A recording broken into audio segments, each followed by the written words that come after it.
ಅಣ್ಣ ಏ ನಿಧಾನ ಕಣಮ್ಮ. ನಾನ್ ನಿಧಾನ ಮಾಡಿದ್ರೆ ಅದಕ್ಕೆ ನಿನಗೆ ತಂಗ್ಳನ ಕೊಟ್ಬಿಡ್ತಾಳೆ. ಅದಕ್ ಮುಂಚೆ ನೀನ್ ಈ ಪ್ರಸಾದ ತಿನ್ಬೇಕು. ದಿನವೆಲ್ಲ ಕೂಲಿ ಮಾಡಿದ್ರು ಒಪ್ಪತ್ ಗಂಜಿ ಸಿಗೋದೇ ಕಷ್ಟ, ಇನ್ನು ತಂಗಳನ್ನ ಇಲ್ಲಿಂದ ಅಮ್ಮ ಬರಬೇಕು. ಈ ಪ್ರಸಾದನೇ ನಮಗೂಟ ಕೊಡಮ್ಮ. ಅದಕ್ಕೆ ಚಂದ್ರಣ್ಣ ರಾಜಣ್ಣಗೂ ಪ್ರಸಾದ ಕೊಡ್ಬೇಕು. ಬರ್ತೀನಿ ಅದ್ಕೆ. ನಿಧಾನ ನಿಧಾನ ಹೋಗಮ್ಮ.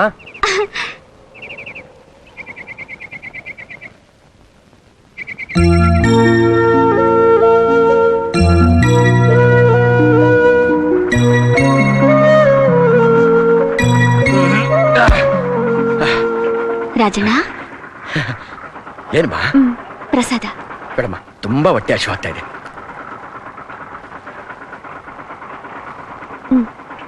ತಿನ್ನು. ಆ ದೇವರು ನಾವು ಪಡೋ ಕಷ್ಟಕ್ಕೆ ಇಷ್ಟಾದ್ರೂ ಕರುಣೆ ಇಟ್ಟಿದ್ದಾನಲ್ಲ. ನಾನ್ ಬರ್ತೀನಣ್ಣ. ಆಯ್ತಮ್ಮ.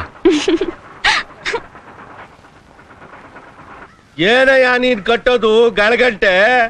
ನ್ಯಾಯವಾಗಿ ಬಡ್ಡಿ ಕಟ್ಟೋ ಹೋಗ್ತೀನಿ ನಿನ್ಗಿಲ್ಲ, ಈ ಹೊಸ್ಲೆಲ್ಲಿಂದ ಕಟ್ತೀಯ? ನಿಂತಾವ ಹಣ ಹೆಂಗ್ ವಸೂಲಿ ಮಾಡ್ಬೇಕು ಅಂತ ನನಗೆ ಚೆನ್ನಾಗ್ ಗೊತ್ತದೆ. 4 ತಿಂಗಳಿಂದ ನಿಮ್ ಮನೆ ನಾಯಿ ಅಲ್ದಂಗ ಅಲಿಸ್ತಾ ಇದೆಯಲ್ಲ, ನಾವ್ ಹಣ ಕೊಟ್ಟು ನಿನ್ ಮನೆ ಬಾಗಿಲು ಕಾಯ್ಬೇಕಾ? ಮುಗಿಲ ಕ್ಯಾಕರ್ಸಿ ಮಕ್ಕೆ ತುಬಕ್ಕಂತ ನೆಕ್ಕಳಂಗೆ ನೋಡು. ನೀನ್ ಹಣ ಕೊಡೋ ಗಂಟ ನಿನ್ ಎತ್ಕೊಳ್ಳೋ ನಂತಾವ್ಲೇ ಇರ್ತಾವೆ. ಹಣ ಮಡಗ್ಬಿಟ್ಟು ನೀನ್ ಎತ್ಕೊಂಡು ಇಟ್ಕೊಳಗು. ಏಯ್ ಮಕಾಯಿ ನೋಡ್ತೀಯ, ಎತ್ಕೊಳ. ಸ್ವಲ್ಪ ಇರು ಪುಟ್ಲಿಂಗಣ್ಣ. ಬೋರ್ಲಿಂಗಣ್ಣ, ನಿಮ್ಮ ಕಾಲಿಗೆ ಬೀಳ್ತೀನಿ. ಎತ್ತುಗಳು ಮಾತ್ರ ಇಟ್ಕೊಡೋಗ್ಬೇಡಿ. ಸಂಪಾದನೆ ಮಾಡೋ ಕೈನೇ ಮುರಿದು ಬಿಟ್ರೆ ನಾವು ಬದುಕೋದಾದ್ರು ಹೆಂಗೆ? ಒಂದು 4 ದಿವಸ ಅವಕಾಶ ಮಾಡ್ಕೊಡಿ. ಎಷ್ಟ್ ದಿವಸದಿಂದ ಆಡ್ತಾ ಇದೀಯ ಈ ಸಾವಿರ ರಾಘವ? ನನ್ಗೂ ಕೇಳಿ ಕೇಳಿ ಸಾಕಾಗೋಗ್ಬಿಟ್ಟದೆ. ಆಗಕ್ಕಿಲ್ಲ. ಏನ್ಲ ಮಕ್ಕ ನೋಡ್ತಾ ನಿಂತ್ಕೊಂಡ್ಬಿಟ್ಟೆ? ಇಟ್ಕೊಳ್ಳ, ಎತ್ಕೊಳ. ಬೋರ್ಲಿಂಗಣ್ಣವ್ರೆ, ಅಪ್ಪ ಹೇಳ್ತಾ ಇದಾರಲ್ಲ, ಇನ್ 4 ದಿನದೊಳಗೆ ನಿಮ್ ಸಾಲ ಬಡ್ಡಿ ಸಮೇತ ತೀರಿಸ್ತಾರೆ.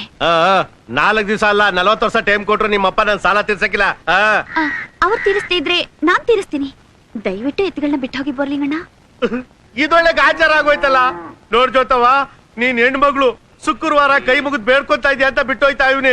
ಚೆನ್ನಾಗಿ ಗೆಪ್ತಿಲ್ ಮಾಡಿಕೋ. 4 ದಿವಸ ಅಷ್ಟೊಳಗೆ ನನ್ನ ಅಸ್ಲು ಬಡ್ಡಿ ತಗೊಂಬಂದ್ ಮುಟ್ಟಿಸ್ಲಿಲ್ಲ, ನಿಮ್ ಹಣ್ಗಳ್ನು ನಿಮ್ ಎತ್ಗಳ್ನು ತಗೊಂಡೋಗಿ ನಾನು ತ್ವಾಟದಲ್ಲಿ ಜೀತಕ್ ಬಡಿಕೊಂಡ್ಬಿಡ್ತೀನಿ. ಉಸ್ಸಾರು ಬಾರ ಪುಟ್ಲಿಂಗ. ಎಲ್ಲ ಸರ್ಸಿ ಕೊಡ್ತಾರಂತ ನಡಿ ಅಣ್ಣ ಬೋರ್ಲಿಂಗ. ಜ್ಯೋತಿ, 4 ದಿವಸದಲ್ಲಿ ತೀರಿಸ್ತೀನಿ ಅಂತ ಸುಲಭವಾಗಿ ಹೇಳ್ಬಿಟ್ಟಿಯಲ್ಲ, ಎಲ್ಲಿಂದ ಬರ್ತಾರ್ತೀಯ ಅಷ್ಟು ದುಡ್ಡು? ಅಪ್ಪ, 4 ದಿವಸ ಕಾಲಾವಕಾಶ ಇದೆಯಲ್ಲ, ಈಗ ಯಾಕೆ ಯೋಚನೆ ಮಾಡ್ತೀಯಾ? ಹಸ್ಕೊಂಡು ಹೋಗ್ಬೇಡ, ಪ್ರಸಾದ ತಿನ್ನು. ಹೊರಡು. ಬರ್ತೀನಮ್ಮ.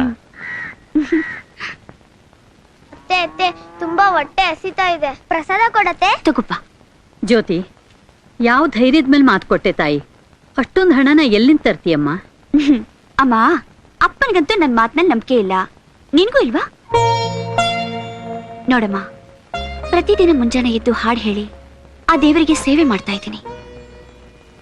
ಆ ದೇವರು ಒಂದ್ಸಲನಾದ್ರೂ ನಮಗೆ ಸಹಾಯ ಮಾಡಲ್ವಾ? ಆ ದೇವರಿಗೆ ಪರೀಕ್ಷೆ ಹೊಡ್ತೀಯ ತಾಯಿ? ಪರೀಕ್ಷೆ ಅಲ್ಲಮ್ಮ, ಆ ದೇವ್ರ ಮೇಲೆ ನನ್ಗಿರೋ ನಂಬಿಕೆ. ತಗೋ.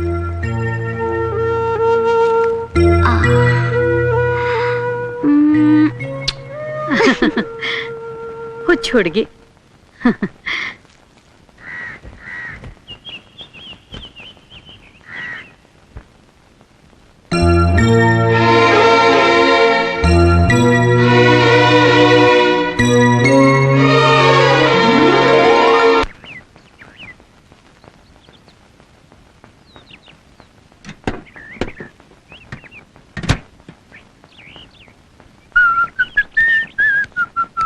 Sir, car ready sir. ನಿನ್ ಕಾರ್ ರೆಡಿ ಆದ್ರೆ ನಾನೇನು ರೆಡಿ ಆಗಿಲ್ವಲ್ಲ. ಒಂದ್ ಕೆಲಸ ಮಾಡು, ನಮ್ಮ ಮ್ಯಾನೇಜರ್ಗೆ ಫೋನ್ ಮಾಡಿ ನಾವು ಬರೋಕೆ ಇನ್ನೂ 2 ದಿವಸ ಆಗುತ್ತೆ ಅಂತ ಹೇಳ್ಬಿಡು. ಆಯ್ತು.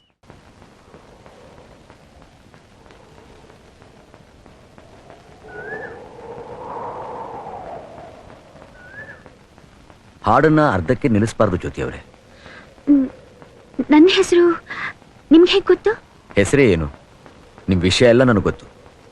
ಸಭ್ಯತೆ ಅಲ್ಲದೆ ಹೋದ್ರು ನಾನು ನಿಮ್ಮನ್ನು ಹಿಂಬಾಲಿಸ್ತೆ. ನಿಮ್ಮ ಗುಣ, ನಿಮ್ಮ ನಡತೆ, ನಿಮ್ಮ ಹಾಡು, ನಿಮ್ಮ ಭಕ್ತಿ ಎಲ್ಲಾನು ತಿಳ್ಕೊಂಡಿದ್ದೀನಿ. ನಮಸ್ಕಾರ ಚಿಕ್ಕ ಯಜಮಾನ್ರೆ. ನಮಸ್ಕಾರ. ಅಮ್ಮ ಜ್ಯೋತಿ, ಇವ್ರು ನಮ್ಮ ಮಂಗಳಾಪುರ ಜಮೀನ್ದಾರ್ ರಾವ್ ಬಹದ್ದೂರ್ ಹರಿಹರ ಪ್ರಸಾದ್ ಏಕೈಕ ಪುತ್ರ ಸಿದ್ಧಾರ್ಥ ಅಂತ. ಅಗರ್ಭ ಶ್ರೀಮಂತರು. ನಾನು ಇವ್ರ ಮೇಲೆ ಪೂಜೆ ಮಾಡ್ಕೊಂಡಿದ್ದು. ಇವರ ತಾಯಿ ದೊಡ್ಡ ದೈವಭಕ್ತಿ. ಅವ್ರು ತೀರಿ ಹೋದ್ಮೇಲೆ ಪೂಜೆ ಪುನಸ್ಕಾರಗಳಲ್ಲಿ ಜಮೀನ್ದಾರಿಗೆ ನಂಬಿಕೆನೆ ಹೊರಟೋಯ್ತು. ನಮ್ಮ ತಾಯಿಯವ್ರ ಹೆಸರು ಒಂದು ಅರ್ಚನೆ ಮಾಡಿ. ಹಾಗೆ ಆಗಲಿ, ಕೊಡಮ್ಮ. ಜ್ಯೋತಿ, ಹಾಡಂತೂ ನಿಲ್ಲಿಸ್ಬಿಟ್ರಿ, ಕೊನೆ ಪಕ್ಷ ಮಾತಾದ್ರೂ ಆಡ್ಬೋದಲ್ಲ. ಹೋಗ್ಲಿ ಬಿಡಿ, ನಾನೇ ಮಾತಾಡ್ತೀನಿ. ನನ್ನ ಮನಸ್ಸಿನಲ್ಲಿರೋದನ್ನ ನೇರವಾಗಿ ಹೇಳ್ಬಿಡ್ತೀನಿ. ನಿಮ್ಮ ನಿರ್ಧಾರನ ಯಾವ ಮುಚ್ಚು ಮೊರೆಯಿಂದ ನೀವು ನಂಗೆ ತಿಳಿಸ್ಬೇಕು. ನಾನು ನಿಮ್ಮನ್ನು ಇಷ್ಟಪಟ್ಟಿದ್ದೀನಿ, ಮದುವೆ ಆದ್ರೆ ನಿಮ್ಮನ್ನೇ ಅಂತ ನಿರ್ಧಾರ ಮಾಡಿದ್ದೀನಿ.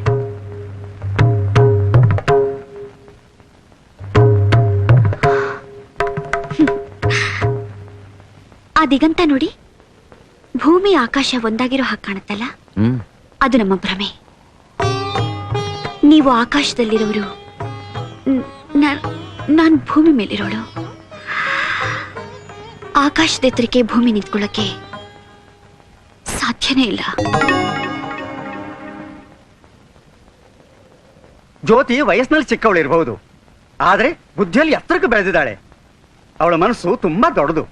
ತನಗೆ ಎಟಕದ ಅಂತಸ್ತು ಬೇಡ ಅನ್ನೋ ಉದಾತ್ತ ಮನಸ್ಸು ಅವಳದು. ಸಿದ್ಧಾರ್ಥ ಅವತ್ತೇ ಅವಳನ್ನು ಮಾತಾಡಿಸಿದ್ರು, ಆಗಲ್ಲ ಅಂತ ಸೂಕ್ಷ್ಮವಾಗಿ ಹೇಳಿಬಿಟ್ಲು. ಈಗ ಮಧ್ಯಸ್ಥಿಗಾಗಿ ನನ್ನನ್ನು ಕಳಿಸಿದ್ದಾರೆ.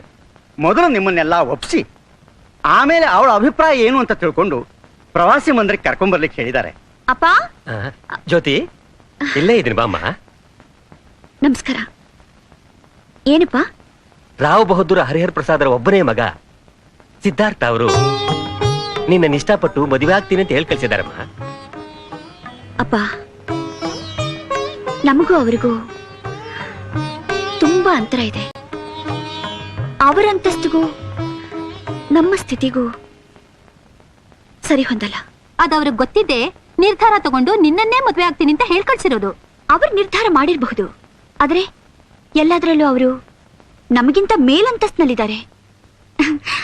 ನನ್ನನ್ನೇ ಯಾಕೆ ಮದುವೆ ಮಾಡ್ಕೋಬೇಕು? ಅವರ ಅಂತಸ್ತಿಗೆ ತಕ್ಕ ಹುಡುಗಿನ ಮದುವೆ ಆಗ್ಲಿ ಅಂತ ಹೇಳಿದೆ ಅಷ್ಟೆ. ಜ್ಯೋತಿ, ಮನೆಗೆ ಬಂದ ಅದೃಷ್ಟ ಲಕ್ಷ್ಮಿನ ಬೇಡ ಅನ್ಬಾರ್ದು ಕಣಮ್ಮ. ಒಪ್ಕೊಳೆ. ಈ ಬಂಗಾರದಂತ ಸಂಬಂಧನ ಬೇಡ ಅನ್ಬೇಡಮ್ಮ.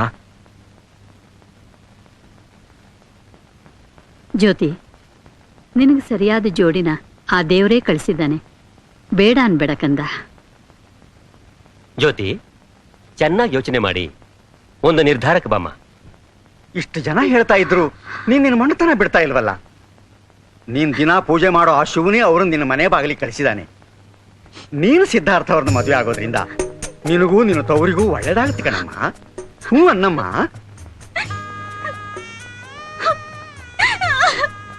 ಯಾಕ ಮಾಡ್ತಾ ಇದೀಯ? ಏನಾಯ್ತಮ್ಮ? ಮದುವೆ ಮಾಡ್ಕೊಂಡ್ರೆ ನಿಮ್ಮನ್ನೆಲ್ಲ ಬಿಟ್ಟು ಈ ಊರ್ ಬಿಟ್ಟು ಹೋಗ್ಬೇಕಲ್ಲ ಅಂತ ಯೋಚನೆ. ಹುಚ್ಚ ಹುಡುಗಿ, ಹೆಣ್ಮಕ್ಳು ಯಾವತ್ತಿದ್ರು ಹೆಣ್ಮಕ್ಳೇನಮ್ಮ, ಗಂಡ್ಮಗ ಆಗೋಕ್ಕಾಗತ್ತಾ? ಜ್ಯೋತಿ, ಇಲ್ ನೋಡು, ಒಂದಲ್ಲ ಒಂದಿನ ಎಲ್ಲ ಹೆಣ್ಮಕ್ಳು ತವ್ರನ್ನ ಬಿಟ್ಟು ಹೋಗ್ಲೇಬೇಕಲ್ವಾ? ಈಗ ನಾನ್ ಬಿಟ್ಟು ಬಂದಿಲ್ಲ. ನೋಡು ತಾಯಿ, ಇಂಥ ಸಂಬಂಧ ತಾನಾಗೆ ಹುಡ್ಕೊಂಡ್ ಬಂದಿರೋದು ನಮ್ಮೆಲ್ಲರ ಪುಣ್ಯ. ಇದನ್ ಕಳ್ಕೊಂಡ್ರೆ ನೀನ್ ಜೀವನ ಪರ್ಯಂತ ಕನ್ಯೆಯಾಗಿ ಉಳಿಬೇಕಾಗುತ್ತೆ. ಒಪ್ಕೋ ತಾಯಿ. ಹ್ಞೂ ಅನ್ನಮ್ಮ.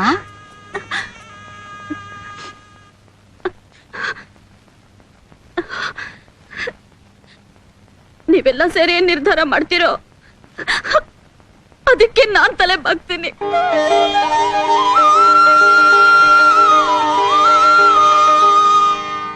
ಏನು ಜ್ಯೋತಿ ನನ್ನ ಮದುವೆ ಆಗಕ್ಕೆ ಒಪ್ಕೊಂಡ್ಲ?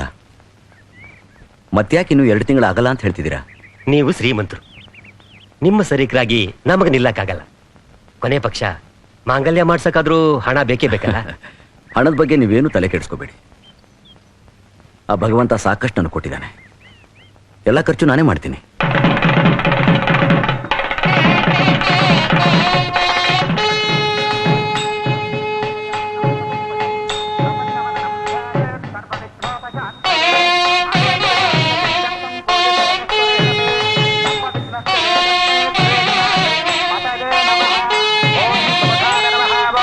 ಏಕದಂತಾಯ ನಮಃ ಓಂ ಕಪಿಲಾಯ ನಮಃ ಓಂ ಜಲಕಂಟಕಾಯ ನಮಃ ಓಂ ಲಂಬೋದರಾಯ ನಮಃ ಓಂ ವಿಕಟಾಯ ನಮಃ ಓಂ ವಿಘ್ನರಾಜಾಯ ನಮಃ ಓಂ ಧೂಮಕೇತವೇ ನಮಃ ಓಂ ಜಲಾಧ್ಯಕ್ಷಾಯ ನಮಃ ಓಂ ಬಾಲಚಂದ್ರಾಯ ನಮಃ ಓಂ ಶೋಷ್ಪಕಂದಾಯ ನಮಃ ಓಂ ಹೇರಂಬಾಯ ನಮಃ ಓಂ ಗಂಧಪೂರ್ವಜಾಯ ನಮಃ ಮಹಾಗಣಪತಯೇ ನಮಃ ಮಗಜಾನನ ಪದ್ಮಾರ್ಥಂ ಗಜಾನನ ಮಹರ್ನಿಶಂ ಗಟ್ಟಿಮೇಳ ಓಂ ಮಾಂಗಲ್ಯಂ ತಂತುದಾನೇನ ಮಮ ಜೀವನ ಹೇತುನಾ ಕಂಠೆ ಪದ್ಮಾನಿ ಶುಭಗೆ ತ್ವಂ ದೇವ ಶರದಾಂ ಶತಂ ಮಾಂಗಲ್ಯಧಾರಣ ಮಹೋತ್ತಸ್ತು ಮಹೋತ್ತಾಸ್ತುತೆ ಭವಂತಾ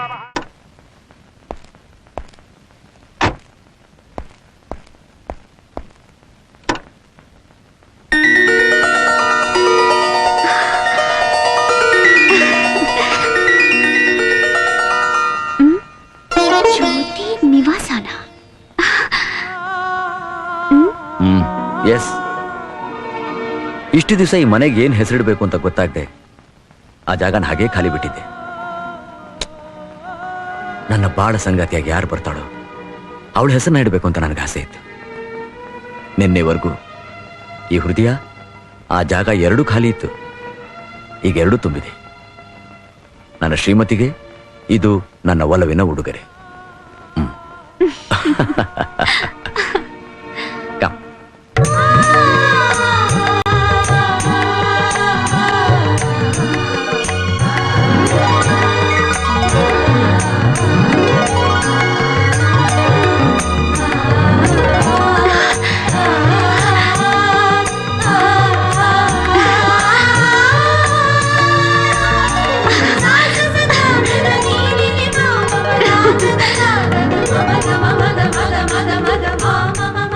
ಯಜಮಾನ್ರೆ, ಅಮ್ಮವ್ರಿಗೆ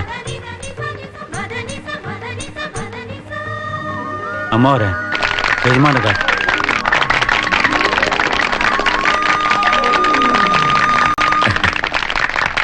ಜ್ಯೋತಿ, ಇವ್ರು ಜಾನಕಿ ರಾಮಯ್ಯನವರು ಅಂತ. ನಮಸ್ಕಾರ. ನಮ್ಮ ಮ್ಯಾನೇಜರು ಅಂತ ಹೇಳ್ಕೊಳ್ಳೋಕ್ಕಿಂತ ಹೆಚ್ಚಾಗಿ ನಮ್ಮ ಹಿರಿಯರು, ನಮ್ಮ ಆಪ್ತರು. ನಮ್ಮ ತಂದೆಯ ಕಾಲದಿಂದಾನು ನಮ್ಮ ವ್ಯವಹಾರಗಳನ್ನೆಲ್ಲ, ಲೆಕ್ಕಪತ್ರಗಳನ್ನೆಲ್ಲ ಇವರೇ ನೋಡ್ಕೋತಾ ಇದ್ದಾರೆ. ಕಮ್ ಬಾ, meet my friends. Jyoti, mister Ranjith, engineer. Hello. Mister Pratap, factory owner. Doctor Harish, a very big heart specialist. Come on Siddharth, ನಾನು ದೊಡ್ಡ ಹಾರ್ಟ್ ಸ್ಪೆಷಲಿಸ್ಟ್ ಆಗಿರಬಹುದು, ಅವರು ಒಳ್ಳೆ ಮನಸ್ಸಿನ ಸ್ಪೆಷಲಿಸ್ಟ್. ಇನ್ಫ್ಯಾಕ್ಟ್ ನಾನು ದೊಡ್ಡ ಡಾಕ್ಟರ್ ಆಗಬೇಕಾದ್ರೆ ಅವ್ರ ಸಹಾಯನೇ ಕಾರಣ. ಸಾಕು. ಲೇ ಸಿದ್ಧಾರ್ಥ, ನಿನ್ನ ಹತ್ರ ಹಣ ಸಹಾಯ ಪಡೆದಿರೋರು ಈ ಊರಲ್ಲಿ ಯಾರಿದಾರೋ? ದಾನ ಧರ್ಮದಲ್ಲಿ ಎತ್ತಿದ ಕೈ ನೀನು. ಜಾಸ್ತಿ ಆಯ್ತು. ಒಟ್ನಲ್ಲಿ ನೀವಿಬ್ರು ಮೇಡ್ ಫಾರ್ ಈಚ್ ಅದರ್. ಇದು ಇಷ್ಟ ಆಯ್ತು. ಜ್ಯೋತಿ, ನನ್ನ ಜೀವನದ ನಾನು ಏನಾದ್ರೂ ಸಂಪಾದನೆ ಮಾಡಿದ್ರೆ ಈ ಸ್ನೇಹ ಪ್ರೀತಿ ಅಷ್ಟೇ.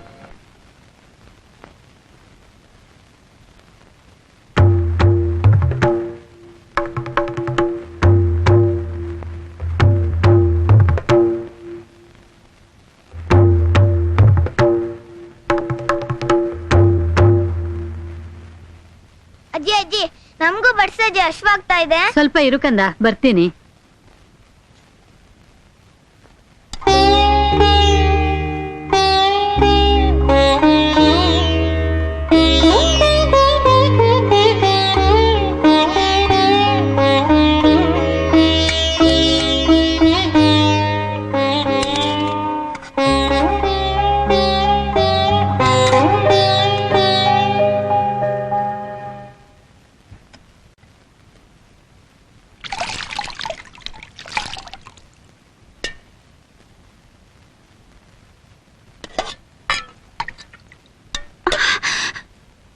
ಅಮ್ಮ, ಇದ್ದ ಗಂಜಿನ ಎಲ್ರಿಗೂ ಬಡಿಸಿ ನೀನ್ ಬರೀ ನೀರ್ ಕುಡಿತಾ ಇದೀಯಾ? ಬೇಡಮ್ಮ, ಇದನ್ನ ಇಬ್ರು ಹಂಚ್ಕೊಂಡು ಕುಡಿಯೋಣ. ಕುಡಿ. ನನ್ಗೆ ಹಸಿವಿಲ್ಲಮ್ಮ, ನೀನ್ ಕುಡಿ ತಾಯಿ. ಕುಡಿಯಮ್ಮ. ನೀನ್ ಕುಡಿ. ನನ್ ಬಂಗಾರ ಕುಡಿಯಮ್ಮ.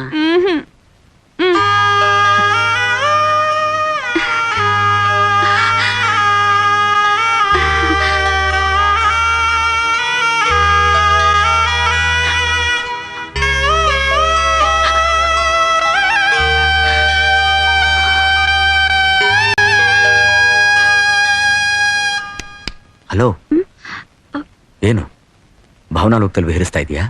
ಇಲ್ವಲ್ಲ ರೀ, ಯಾಕಿಬ್ರಿಗೂ ಒಂದೇ ಎಲೆಯಲ್ಲಿ ಬಡಿಸಿದ್ದಾರೆ? ಈ ದಿನ ನೀವಿಬ್ರು ಒಂದೇ ಎಲೆಯಲ್ಲಿ ಊಟ ಮಾಡ್ಬೇಕು, ಒಂದೇ ಮಂಚದಲ್ಲಿ ಮಲ್ಕೋಬೇಕು.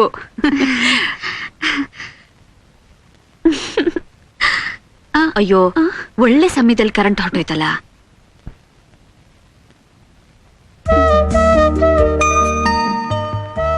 ರೀ, ಎಲ್ಲಿದ್ದೀರಿ? ಕತ್ಲಲ್ಲೇನು ಕಾಣಿಸ್ತಾ ಇಲ್ಲ. ಹುಡುಕ್ರಿ ನೋಡೋಣ. ಅಷ್ಟರಲ್ಲಿ ಬೆಳಕು ಹರಿದ್ಬಿಡುತ್ತೆ. ಮೊದಲನೇ ರಾತ್ರಿ ಹೋಗಿ ಮೊದಲನೇ ಹಗಲಾಗ್ಬಿಡುತ್ತೆ. ಜ್ಯೋತಿ, ಹೊಸ್ದಾಗಿ ಮದುವೆ ಆದವ್ರಿಗೆ ರಾತ್ರಿ ಏನು ಹಗಲೇನು? ಅಂದ್ರೆ ಅಂದ್ರೆ ಒಂದು ಕೂಸು ಕೈಗೆ ಬರೋವರೆಗೂ ನಾವಿಬ್ರು ಹೊರಗಡೆ ಹೋಗೋ ಹಾಗೇ ಇಲ್ಲ. ಆಸೆ ನೋಡು. ಹೆಂಡತಿ ಗಂಡನ ಅರ್ಧಾಂಗಿ ಅಂತ ಹೇಳ್ತಾರೆ, ಆದ್ರೆ ನೀನು ನನ್ನ ಸರ್ವಸ್ವ. ಜ್ಯೋತಿ, ಈ ಮನೆ ಸೊಸೆಯಾಗಿ ಬಂದಿರೋ ನಿನಗೆ ಸಾಂಪ್ರದಾಯಿಕವಾಗಿ ಸೇರ್ಬೇಕಾದ್ದು ಈ ಬಿಗಿದ ಕೈ ಕೊಂಚಲು. ಇನ್ಮೇಲೆ ನನ್ನ ಸಾಮ್ರಾಜ್ಯಕ್ಕೆ ನೀನೇ ಅಧಿಕಾರಿಣಿ, ನನ್ನ ಬಾಸ್, ನನ್ನ ಚೀಫ್, ಎಕ್ಸೆಟ್ರಾ ಎಕ್ಸೆಟ್ರಾ ಎಕ್ಸೆಟ್ರಾ. ಯಾವ ಜನ್ಮದ ಪುಣ್ಯದ ಫಲವೋ ನೀವು ನನಗೆ ಸಿಕ್ಕಿದ್ದೀರಿ.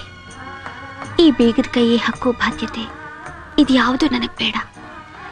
ನಿಮ್ಮ ಹೃದಯದಲ್ಲಿ ನನಗೆ ಜಾಗ ಕೊಟ್ಟಿದ್ದೀರಲ್ಲ, ಅಷ್ಟೇ ಸಾಕು. ಜ್ಯೋತಿ, ನೋಡಿದ್ಯಾ,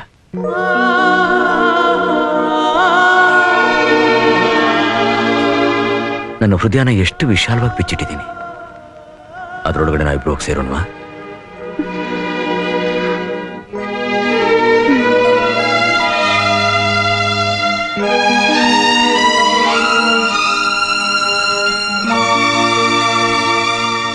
ಅಜ್ಜಿ ಅಜ್ಜಿ, ನಂಗೂ ಗ್ಯಾರಂಟಿ ಹಚ್ಚಜ್ಜಿ. ನನ್ ಕಣ್ಣು ಮಂಜಾಗಿದೆ, ನಿಮ್ಮ ಅಮ್ಮನ ಕೈಲಿ ಹಚ್ಚಿಸ್ಕೊಳ್ರೋ. ಅಮ್ಮನ ಬಿಡು, ಅವಳಲ್ಲಿ ಹಚ್ತಾಳೆ. ಅದೇ ಜ್ಯೋತಿ ಅತ್ತೆ ಇದ್ದಿದ್ರೆ ಎಷ್ಟ್ ಚೆನ್ನಾಗ್ ಹಚ್ಚೋಳು. ಹೋಗ್ಲಿ ಬಿಡಿ, ನೀವಿಬ್ರಾದ್ರೂ ಅವಳನ್ನು ನೆನ್ಸ್ಕೋತಾ ಇದ್ದೀರಲ್ಲ, ಇನ್ಯಾರಿಗೂ ಅವಳ ಬಗ್ಗೆ ಯೋಚನೆ ಮಾಡೋದಕ್ಕೆ ಸಮಯನೇ ಇಲ್ಲ. ಹೇಗಿದ್ದಾಳೋ ಏನೋ.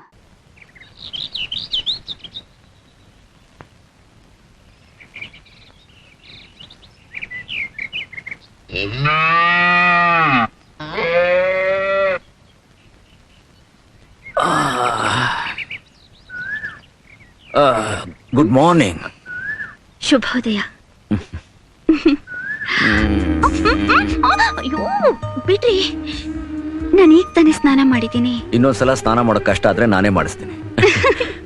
ಅಯ್ಯೋ ರೀ, ಅಯ್ಯೋ ಅಮ್ಮ, ಚಂಬು. ಚಂಬುನ ಅಲ್ಲೇ ಇಟ್ಬಿಟ್ಟು ಹೋಗು. ಸರಿ ಯಜಮಾನ್ರೆ. ಇದು ಜ್ಯೋತಿ, ಈ ಹಸು ಹೆಸರೇನು ಗೊತ್ತಾ? ಗಂಗಾ ಅಂತ. ಇದು ಚಿಕ್ಕ ಕರುವಾಗಿದ್ದಾಗ ನಮ್ಮಮ್ಮ ತಗೊಂಬಂದ್ ಸಾಕಿತ್ತು. ನಮ್ ತಾಯಿಗೆ ಹಸು ಅಂದ್ರೆ ಬಹಳ ಇಷ್ಟ. ಜ್ಯೋತಿ, ಈ ಹಸುಗೊಂದು ಕರು ಹುಟ್ಟಿದೆಯಲ್ಲ, ಅದಕ್ಕೇನ್ ಹೆಸರಿಡೋಣ? ನೀವೇ ಹೇಳಿ. ಯಾಕೆ, ನೀನ್ ಹೇಳ್ಬಾರ್ದ? ನೀವೇ ಹೇಳ್ಬೇಕು. ಜ್ಯೋತಿ, ಈ ಕರುಗೆ ಏನ್ ಹೆಸರಿಡೋಣ ಹೇಳು? ದುರ್ಗಾ ಅಂತ ಇಡೋಣ. Durga, very good. ಆಮೇಲೆ ನಮ್ಗೊಂದು ಕರು ಹುಟ್ಟುತ್ತಲ್ಲ, ಅದಕ್ಕೆ ಏನ್ ಹೆಸರಿಡೋಣ? ಹುಟ್ಟಿದ್ಮೇಲೆ ಯೋಚನೆ ಮಾಡೋಣ. ಹಾಗೆ ಹಾಗೆ ಇರು. ಯಾಕ್ರಿ ಜ್ಯೋತಿ, ಅಳ್ಳಾಡ್ಬೇಡ, ಹಾಗೆ ಇರು. ಅಳ್ಳಾಡ್ಬೇಡ. ನಮಸ್ಕಾರ ಚಿಕ್ಕಗಳಿಗೆ. ನಮಸ್ಕಾರ ನಮಸ್ಕಾರ. ಜ್ಯೋತಿ, ಬನ್ನಿ ಒಳಗೆ. ಪರವಾಗಿಲ್ಲ ಸ್ವಾಮಿ. ಪರವಾಗಿಲ್ಲ, ಬನ್ನಿ. ಒಂದ್ ಚಿಕ್ಕ ಅರಿಕೆ. ಗೊತ್ತಾಯ್ತು, ನಿಮ್ ಹಳ್ಳಿಗೆ ಬಸ್ ಬಂದಿದೆ, ಅದಕ್ಕೊಂದು ಬಸ್ ನಿಲ್ದಾಣ ಬೇಕು, ಅಷ್ಟೇ ತಾನೇ? ಹೌದೌದು. ತಗೊಳ್ಳಿ, ಇದರಲ್ಲಿ 25,000 ರೂಪಾಯಿ ಇದೆ. ನಾನು ಊರಿಗೆ ಹೋದ್ಮೇಲೆ ಇನ್ನೊಂದು ಲಕ್ಷ ರೂಪಾಯಿ ಕಳಿಸ್ಕೊಡ್ತೀನಿ. ಕೇಳಕ್ ಮುಂಚೆನೆ ನಮ್ ಕಷ್ಟ ತಿಳ್ಕೊಂಡು ಸಹಾಯ ಮಾಡ್ತಿದ್ದೀರಾ, ಅದು ತಮ್ಮ ದೊಡ್ಡ ಗುಣ. ದೇವ್ರು ಒಳ್ಳೇದು ಮಾಡಲಿ. ಬರ್ತೀವಿ ಸ್ವಾಮಿ.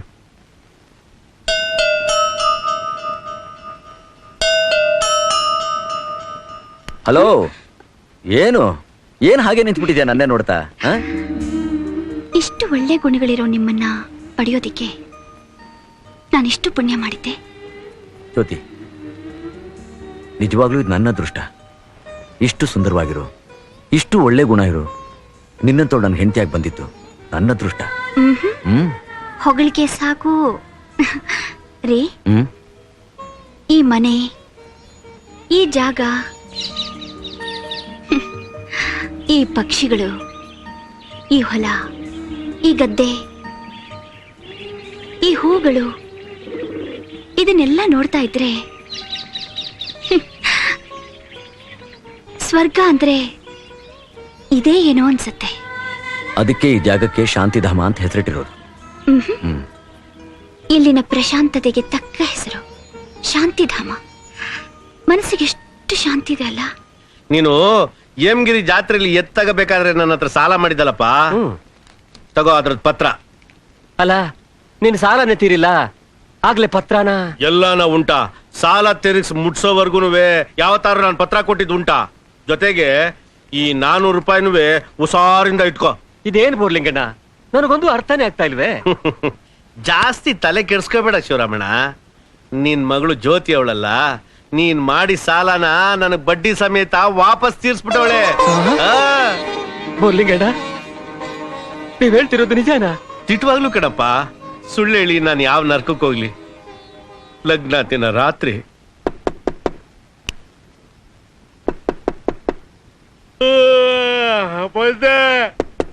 ಯಾವನಪ್ಪ ಎಷ್ಟೊತ್ತಲ್ಲಿ?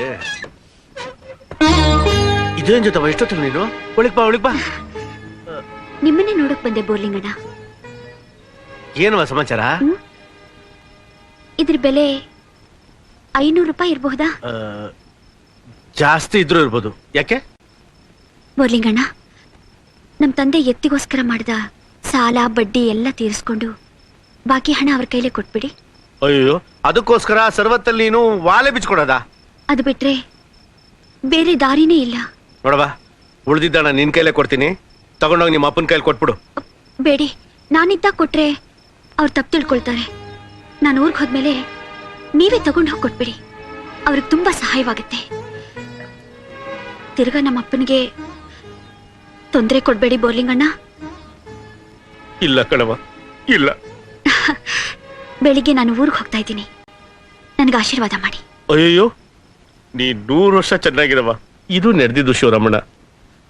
ಇಂಥ ಅಪರಂಜಿ ಅಂತ ಮಗಳು ಹೆತ್ತಿದ್ಯಾ ನೋಡು. ನಿಜವಾಗ್ಲೂ ನೀನ್ ಪುಣ್ಯವಂತ ಕಡೆ, ನೀನೇ ಭಾಗ್ಯವಂತ. ನಾನು ಬರ್ತಿ ಶಿವರಾಮಣ್ಣ. ಶಿವರಾಮಣ್ಣ, ಮತ್ತೇನಾದ್ರು ಸಾಲಾಗಿಲ್ಲ ಬೇಕಾಯ್ತು ಅಂದ್ರೆ ನನ್ನ ಹತ್ರಕ್ಕೆ ಬಾರಪ್ಪ. ಬೇರೆ ಎಲ್ಲಾರು ಇಣಕ್ಬಿಟ್ಟಿಯಾ? ನಾನು ನಿನ್ ಬರ್ಲಾ?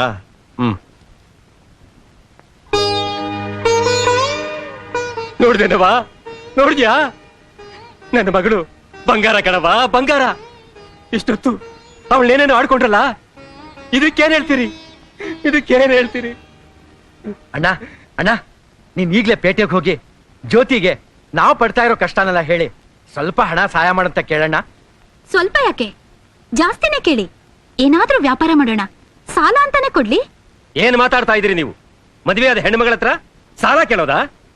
ನಾಚಿಕೆ ಆಗೋಲ್ಲ ನಿಮ್ಗೆ? ಇದ್ರಲ್ಲಿ ತಪ್ಪೇನಿದೆಪ್ಪ? ನಾವಿಲ್ಲಿ ಕಷ್ಟ ಪಡ್ತಾ ಇದ್ರೆ ಅಲ್ಲಿ ತಂಗಿ ಮನ್ಸು ನೆಮ್ಮದಿಯಾಗಿರ್ತಾ? ಹೆಂಡತಿ ಕಷ್ಟ ಪಡ್ತಾ ಇದ್ರೆ ಭಾವ ಸುಖವಾಗಿರ್ತಾರೇನಪ್ಪ? ಅವಳಿಗೆ ಇಲ್ಲಿನ ಪರಿಸ್ಥಿತಿ ಎಲ್ಲ ಗೊತ್ತೇ ಇದೆಯಲ್ಲ, ಸಹಾಯ ಕೇಳೋದ್ರಲ್ಲಿ ತಪ್ಪೇನಿದೆ? ಅದು ಅಲ್ದೆ ನಮ್ಮ ಕಷ್ಟ ತೀರ್ಲಿ ಅಂತ ತಾನೆ ತನ್ನ ಕಿವಿಯಲ್ಲಿದ್ದು ಓಲೆನೆ ಕೊಟ್ಟು ಆ ಬಡ್ಡಿ ಬೋರ್ಲಿಂಗ್ನಿಂದ ನಮ್ಮನ್ನು ಕಾಪಾಡಿದ್ದು. ಹಾಗಂತ ಅವಳು ಒಳ್ಳೆತನನ ದುರುಪಯೋಗ ಪಡಿಸ್ಕೊಂಡು ಅಳಿಯಂದ್ರ ಮುಂದೆ ಕೈ ಚಾಚಿ ನಮ್ಮ ಮರ್ಯಾದೆನ ಪಾತಾಳಕ್ಕೆ ತಳ್ಳಿಬಿಡಿ. ಆಗ ನಿಮ್ಮೆಲ್ಲರ ಹೊಟ್ಟೆ ತಣ್ಣಗಾಗತ್ತೆ. ಯಾಕಮ್ಮ ಆವೇಶ ಪಡ್ತೀಯಾ? ಇನ್ನು ಎಷ್ಟು ದಿವಸ ಅಂತ ನಾವ್ ಹೀಗೆ ಕಷ್ಟ ಪಡೋದು? ನಮ್ಮ ಮಕ್ಕಳನ್ನ ಉಪವಾಸದಿಂದ ಕೆಡಬಹುದು. ನಾವೇನ್ ಬಂಗ್ಲೆ ಕಟ್ಬೇಕು ಅಂತ ಸಾಲ ಕೇಳ್ತಿಲ್ಲಮ್ಮ. ಏನೋ ಕೈಗೆ ಬಾಯಿಗೆ ಆಗ್ಲಿ ಅಂತ ಒಂದು 5-10 ಸಾವಿರ ರೂಪಾಯಿನ ಸಾಲ ಅಂತ ಕೇಳ್ತೀವಿ ಅಷ್ಟೇ. ಇದ್ರಲ್ಲಿ ಅವಳು ಒಳ್ಳೆತನನ ದುರುಪಯೋಗ ಪಡಿಸ್ಕೊಳ್ಳೋದೇನ್ ಬಂತು? ನಮ್ ಮಾನ ಮರ್ಯಾದೆನ ಪಾತಾಳಕ್ಕೆ ತಳ್ಳೋದೇನ್ ಬಂತು? ನೀನ್ ಸ್ವಲ್ಪ ಸುಮ್ಮನೆ ಇರ್ತೀಯೇನೆ? ಅಪ್ಪ, ಕಡೆದಾಗಿ ನೀನ್ ಹೇಗೆ ಹೇಳಿದ್ರೆ ಹಾಗೆ ಮಾಡ್ತೀವಿ. ನೀವೆಲ್ಲ ಸೇರಿ ಈ ರೀತಿ ಒತ್ತಡ ತಂದ್ರೆ ನಾನು ಹೇಳೋದಾದ್ರೂ ಏನಿದೆಯಪ್ಪ. ಆದ್ರೆ ಒಂದು ಮಾತು, ನೀವೇನೇ ಹೇಳಿ ಹೆಣ್ಣು ಮಗಳ ಮನೆಗೆ ಹೋಗಿ ದೇಹಿ ಅಂತ ಕೈ ಒಡ್ಡೋದು ತಪ್ಪು ಅಂತ ನನಗೂ ನಿಮ್ಮಮ್ಮನಿಗೂ ಗೊತ್ತಿರೋ ಲೋಕನೀತಿ. ನಿಮಗೆ ವಿವೇಕ ಹೇಳೋಷ್ಟು ಬುದ್ಧಿ ನನಗಿಲ್ಲಪ್ಪ. ನಿಮಗೆ ಹೇಗೆ ತೋಚುತ್ತೋ ಹಾಗೆ ಮಾಡಿ.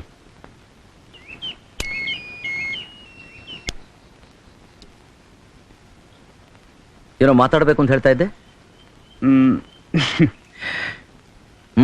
ಏನೂ ಇಲ್ಲ ಸಿದ್ಧಾರ್ಥ. ಅದು ಪ್ರಮೋದ್, ಜೀವನದಲ್ಲಿ ತಂದೆ ತಾಯಿ ಅಣ್ಣ ತಂಗಿ ಹೆಂಡತಿ ಇವ್ರ ಹತ್ರ ಹೇಳ್ಕೊಳಕ್ಕಾಗದೇ ಇರೋದನ್ನ ಹೇಳ್ಕೊಳಕ್ ಸಿಗೋನು ಒಬ್ನೇ, ಅವನೇ ಸ್ನೇಹಿತ. ಅವನ ಹತ್ರ ಯಾವ ವಿಷಯನೂ ಮುಚ್ಚಿಡಬಾರ್ದು. ಅದೇನು ಅಂತ ಹೇಳು. ಆ ಥರ ಸ್ನೇಹಿತ ಅಂತಿರೋನು ನೀನೊಬ್ಬನೇ ಅಲ್ವೇನು? ನನ್ನ ಸಮಸ್ಯೆನ ನಿನ್ನ ಹತ್ರ ಅಲ್ಲದೆ ಇನ್ಯಾರ ಹತ್ರ ಹೇಳ್ಕೊಳ್ಳು. ಹಾ, ಅದು ಮೈಸೂರಿನಲ್ಲಿ ಒಂದು ಸಿಕ್ ಇಂಡಸ್ಟ್ರಿ ನೋಡಿದ್ದೇನೆ, ಅದನ್ನ ಪರ್ಚೇಸ್ ಮಾಡ್ತಾ ಇದ್ದೀನಿ. ಇದು ಫ್ಯಾಕ್ಟ್ರಿ ಪ್ಲಾನು ಮತ್ತೆ ಬ್ಲೂ ಪ್ರಿಂಟು. ಸಿದ್ಧಾರ್ಥ, ಇದನ್ನ ನೋಡೋ. ಅದರ ಅವಶ್ಯಕತೆ ಇಲ್ಲ. ನಾನು ನೋಡ್ತಾ ಇರೋದು ನನ್ನ ನಿನ್ನ ಸ್ನೇಹನ. ಎಷ್ಟು ಬೇಕು, ಯಾವಾಗ ಬೇಕು, ಚೆಕ್ಕ ಕ್ಯಾಶಾ? ನೀನ್ ಸಾಲ ಅಂತ ಕೊಡಲ್ಲ, ನಾನ್ ದಾನ ಅಂತ ತಗೊಳಲ್ಲ. ಹಾಗಾದ್ರೆ ನಿನ್ನ ಸಮಸ್ಯೆಗೆ ಪರಿಹಾರ? ನೀನು ಬ್ಯಾಂಕ್ ಲೋನ್ಗೆ ಒಂದು ಶ್ಯೂರಿಟಿ ಕೊಟ್ರೆ ಸಾಕು. ಅಷ್ಟೇ ತಾನೆ? ಲೋನ್ ಎಷ್ಟಕ್ಕೆ ಸ್ಯಾಂಕ್ಷನ್ ಆಗಿದೆ? 1 ಕೋಟಿ ರೂಪಾಯಿ. ನೀವು ಶ್ಯೂರಿಟಿ ಹಾಕೋದಾದ್ರೆ ನಾವು ಲೋನ್ ಸ್ಯಾಂಕ್ಷನ್ ಮಾಡ್ತೀವಿ. ಪೇಪರ್ಸ್ ಕೊಡಿ, ಸೈನ್ ಮಾಡ್ತೀನಿ.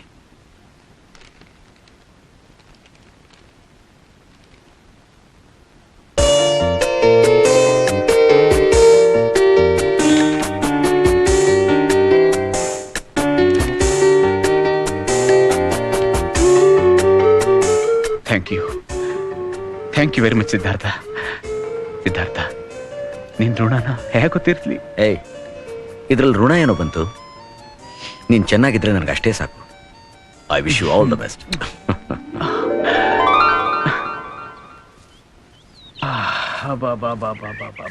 ಹುಡುಕಿ ಸುಸ್ತಾಗ್ಬಿಡ್ತು. ಅಣ್ಣ, ಈ ಅಡ್ರೆಸ್ಸು ಹೌದು ಇದೇನಾ? ಇದೇನೆ. ಎಲ್ಲಿ ಹೋಗ್ತಿದ್ಯಾ? ಎಲ್ಲೇ ಹೋಗ್ತಿದ್ಯಾ? ನನ್ನ ತಂಗಿ ಮನೆ ಕಣ್ಣ. ನಿನ್ ತಂಗಿ ಮನೆ ಇದಲ್ಲ? ಹ್ಞೂ ಕಣಪ್ಪ, ನನ್ನ ತಂಗಿ ಮನೆ. ಇಲ್ಲೆಲ್ಲಿದ್ಯಾ ನಿನ್ ತಂಗಿ ಮನೆ? ಹೋಗಯ್ಯ, ನೀನಂತ 100 ಜನ ಬರ್ತಾರೆ. ನನ್ನ ತಂಗಿ ಮನೆ ಕಣಪ್ಪ, ನಮ್ ತಾಯಿ ಸತ್ವಾಗು.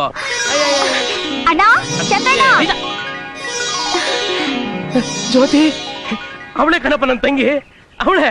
ಏ ಗುರ್ಕ, ಅವ್ರನ್ನೊಳಗ್ ಬಿಡು. ಆಯ್ತ್ರಮ್ಮ, ತಪ್ಪಾಯ್ತು ಸ್ವಾಮಿ, ಹೋಗಿ.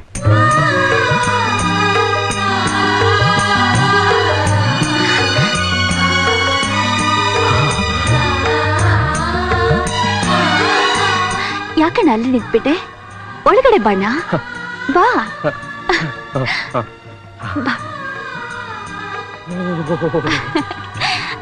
ಗಂಗಮ್ಮ, ಏ ಗಂಗಮ್ಮ. ಏನೇ ಮೋರೆ? ನಮ್ ದೊಡ್ಡಣ್ಣ. ಹೋಗ್ ಕಾಫಿ ತಗೊಂಡ್ ಬಾ. ಸರಿ ಮೋರೆ. ಅಣ್ಣ, ಅಪ್ಪ ಅಮ್ಮ ಎಲ್ಲ ಹೇಗಿದಾರಣ್ಣ? ಎಲ್ಲ ಚೆನ್ನಾಗಿದ್ದಾರೆ. ನೀನ್ ಚೆನ್ನಾಗಿದೆ ಕಣಮ್ಮ. ನನ್ಗೇನು, ಮಹಾರಾಣಿ ಆಗಿದ್ದೀನಣ್ಣ. ಬಾ.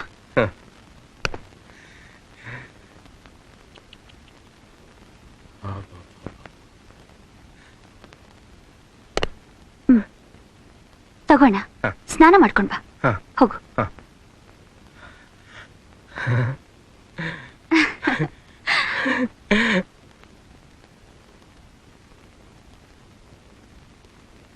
ಅಮ್ಮ ಕಾಫಿ. ಹಾ, ಗಂಗಮ್ಮ, ಊಟಕ್ಕೆ ಹಪ್ಪಳ ಸಂಡಿಗೆ ಕರಿಯೋಕ್ ಹೇಳು.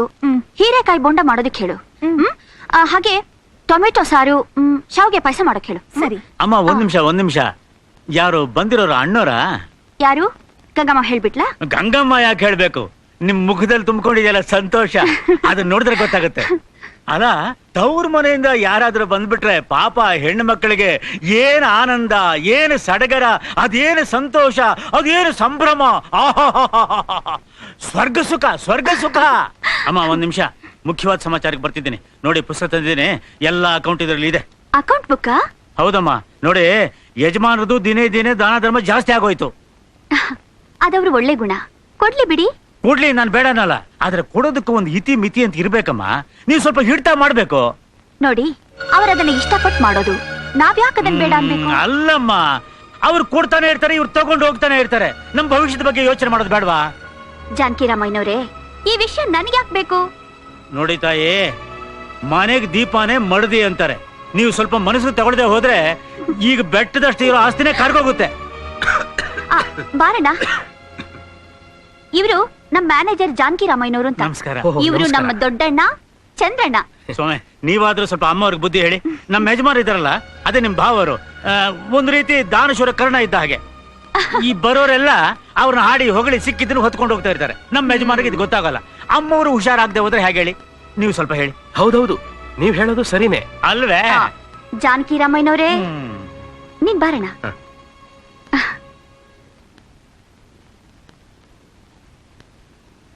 ಅಲ್ಲ, ನಾನು ಮಾತಾಡಿದ್ರಲ್ಲಿ ಏನಾದ್ರೂ ತಪ್ಪಿದ್ಯಾ? ಬೋರ್ಲಿಂಗಣ್ಣ ಪತ್ರ ತಂದ್ಕೊಟ್ರ? ತಂದ್ಕೊಟ್ರಮ್ಮ, ಅದಕ್ಕೆ ನಾನು ಬಂದಿದ್ದು. ಅಪ್ಪ ಅಮ್ಮನಿಗೆ ತಿಳಿಸ್ದೆ ಕೊಟ್ಟೆ ಅಂತ ಬೈದ್ರಾ? ನಿನ್ ಹತ್ರ ಒಂದ್ ನಯ ಪೈಸು ನಿಸ್ಕೋಬಾರ್ದಂತೆ, ನಮ್ಮ ಕಷ್ಟ ಕೂಡ ನಿನ್ ಹತ್ರ ಹೇಳ್ಕೋಬಾರ್ದು ಅಂತ ಮನೇಲಿ ದೊಡ್ಡ ವಾದನೆ ನಡೀತು ಕಣಮ್ಮ. ನೋಡಿದ್ಯಾ, ಅಪ್ಪ ಅಮ್ಮನಿಗೆ ನನ್ನನ್ ಕಂಡ್ರೆ ಎಷ್ಟು ಇಷ್ಟ ಅಂತ. ಅಮ್ಮ, ಊಟ ರೆಡಿಯಾಗಿದೆ. ಅಣ್ಣ, ಅವ್ರು ಬರೋದಿನ್ನೂ ಹೊತ್ತಾಗ್ಬೋದು. ನೀನ್ ಊಟ ಮಾಡಿ ಮಲ್ಕೋ ಬಾ. ಸರಿ ಅಮ್ಮ.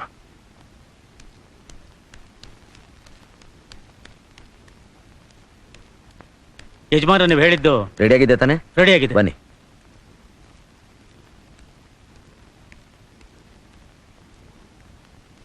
ಏನ್ ಚಂದ್ರಣ್ಣ? ನಮಸ್ಕಾರ ಭಾವ. ಕುತ್ಕೊಳ್ಳಿ.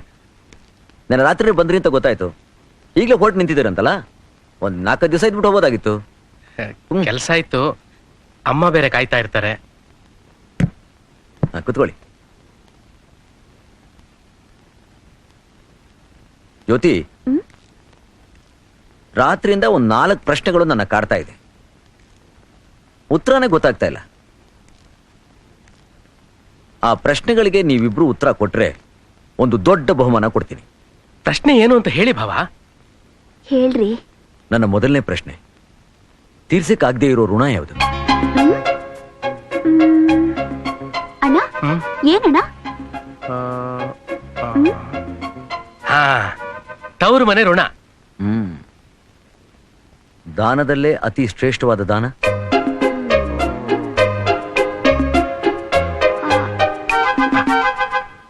ಕನ್ಯಾದಾನ. ಕಣ್ಣು ಕಾಣಿಸೋ ದೇವರು? ಗುರು. ಅಲ್ಲ. ತಾಯಿ. ಕರೆಕ್ಟ್. ಅಲ್ಲಲ್ಲ, ತಾಯಿ ತಂದೆ ಇಬ್ರು. Very good. ಬಹುಮಾನ ಕೊಡ್ತೀನಿ ಅಂದ್ರಲ್ಲ, ಎಲ್ಲಿ ಕೊಡಿ? ನನಗೆ ಕಾಲ್ ಭಾಗ, ನಮ್ ಚಂದ್ರನಿಗೆ ಮುಕ್ಕಾಲ್ ಭಾಗ. ಎಲ್ಲ ಚಂದ್ರನಂಗೆ.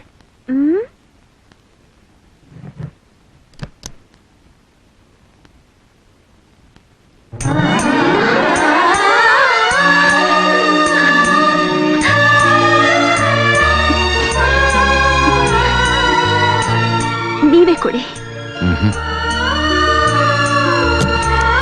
ನೀನೇ ಕೊಡು ಜ್ಯೋತಿ. ನಿನ್ನ ತವರಿಗೆ ಒಳ್ಳೇದಾಗ್ಲಿ ಅಂತ ತುಂಬು ಹೃದಯದಿಂದ ಹಾರೈಸ್ಕೊಡು.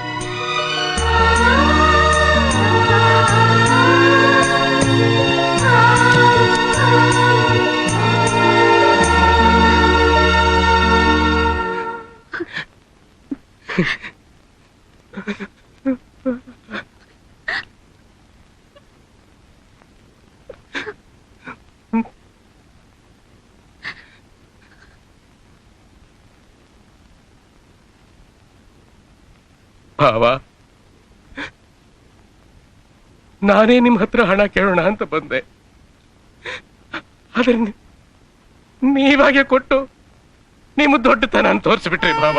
ನಿಮ್ಮ ದೊಡ್ಡತನ ಅಂತ ತೋರಿಸ್ಬಿಟ್ರಿ ಭಾವ. ಇದ್ರಲ್ಲೊಂದು ವ್ಯಾಪಾರ ಶುರು ಮಾಡಿ ಈ ವರ್ಷನೇ ನಿಮ್ ಸಾಲ ಎಲ್ಲ ತೀರಿಸ್ಬಿಡ್ತೀನಿ. ಬೇಡ ಚಂದ್ರಣ್ಣ, ಈ ಹಣ ನೀವು ವಾಪಸ್ ಕೊಡೋದು ಬೇಕಾಗಿಲ್ಲ. ಯಾಕೆಂದ್ರೆ ಇದನ್ನ ನೀವು ನಿಮ್ಮ ತಂಗಿ ಗೆದ್ದಿದ್ದೀರಾ. ಅಷ್ಟೇ ಅಲ್ಲ, ಇದ್ರಲ್ಲಿ ನನ್ನ ಸ್ವಾರ್ಥನೂ ಇದೆ. ನಿಮ್ಮ ತಂಗಿ ಇಲ್ಲಿ ಸುಖವಾಗಿರ್ಬೇಕಾದ್ರೆ ಅಲ್ಲ ಅವಳ ತವರು ಅಂದ್ರೆ ನೀವುಗಳು ಸಂತೋಷವಾಗಿರ್ಬೇಕು, ಸುಖವಾಗಿರ್ಬೇಕು. ಇದು ನಮ್ಮ ಜ್ಯೋತಿ ಆಸೆ. ಅವಳ ಆಸೆನ ಪೂರೈಸೋದು ನನ್ನ ಆಸೆ. ತವಗೂ ನಮ್ಮ ಹೆಣ್ಮಕ್ಳಿಗೂ ಅದು ಎಂಥ ಸಂಬಂಧ ಚಂದ್ರಣ್ಣ. ಮದುವೆ ಆ ಗಂಡನ ಮನೆಗೆ ಬಂದ್ರು ಆ ತವ್ರ ಮನೆ ಬಗ್ಗೆ ಅವ್ರಿಗೆ ಅದೆಷ್ಟು ವ್ಯಾಮೋಹ, ಅದೆಷ್ಟು ವಿಶ್ವಾಸ, ಅದನ್ನ ಯಾವುದ್ರಿಂದಾನು ಅಳಿಯೋಕ್ ಸಾಧ್ಯನೇ ಇಲ್ಲ. ಅದು ಸಮುದ್ರದಷ್ಟು ಆಳ, ಆಕಾಶದಷ್ಟು ವಿಶಾಲ. ಅಲ್ವಾ ಚಂದ್ರಣ್ಣ? ಹೌದು ಭಾವ, ಇಂಥ ಹೆಣ್ಮಕ್ಳಿರೋದ್ರಿಂದಲೇ ಕಾಲ ಕಾಲಕ್ಕೆ ಮಳೆ ಬೆಳೆ ಆಗ್ತಿರೋದು. ಬರ್ತೀನಿ ಭಾವ, ಬರ್ತೀನಮ್ಮ. ದೇವ್ರು ನಿಮ್ಮನ್ ಚೆನ್ನಾಗಿಟ್ಟಿರ್ಲಿ, ಚೆನ್ನಾಗಿಟ್ಟಿರ್ಲಿ. ಇರೋಣ. ಗಂಗಮ್ಮ, ಅದನ್ನೆಲ್ಲ ಜೀಪ್ನಲ್ಲಿ ಇಡ್ಸು.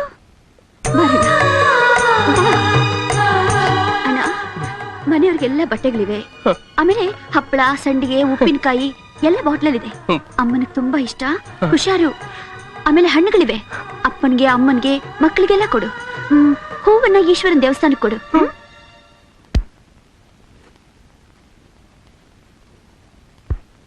ಬಾಣ.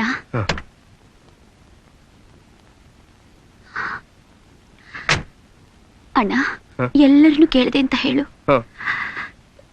ಕಾಗದ ಬರಿ, ಆಗಾಗ ಬರ್ತಾ ಇರು.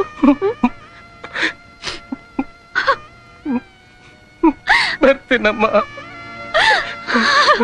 ಅಣ್ಣ,